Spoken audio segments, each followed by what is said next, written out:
స్థిరంగా సంఘంలో నాటబడిన వారు. ఆశీర్వాదాలు ఏం ఊరికే రావండి, ఆశీర్వాదాలు ఊరికే రావు. దేవుణ్ణి నమ్ముకోండి, మీకు ఆశీర్వాదాలు వస్తాయి. ఒక్క రోజులోనే ఎవరు కూడా ఆస్తిపరులు కారు. ఒక్క రోజులోనే వారు ఆశీర్వదింపబడినట్టు పరిశుద్ధ గ్రంథమైన బైబిల్లో మనం చూడలేదు కూడా. వాళ్ళు ఒక్క రోజులో ఎవరు రాత్రికి రాత్రే వారు ధనవంతులు అవలా.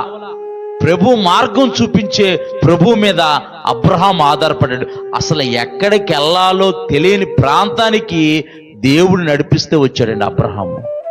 ఎక్కడికి వెళ్ళాలో తెలియదు, ఎక్కడ ఉండాలో తెలియదు.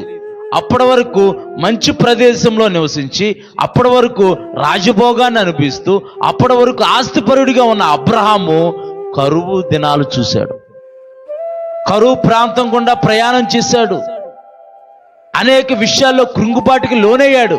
కానీ దేవుడు అబ్రహామును అనేక జన్మలకు ఆస్వాదకరంగా మార్చాడు. స్థిరంగా నిలబడ్డాడు. ఏది ఏమైనా సరే నేను నిలబడాలి దేవుళ్ళు అనుకున్నాడు. విశ్వాసులకు తండ్రిగా మార్చబడ్డాడు. దేవుని నామానికి మహిమ కలుగును గాక. కొంతమందికి స్థిరత్వం ఉండదు. కొంతమందికి ఎక్కడ కార్యాలు జరుగుతాయా అక్కడికే వెళ్దామంటారు.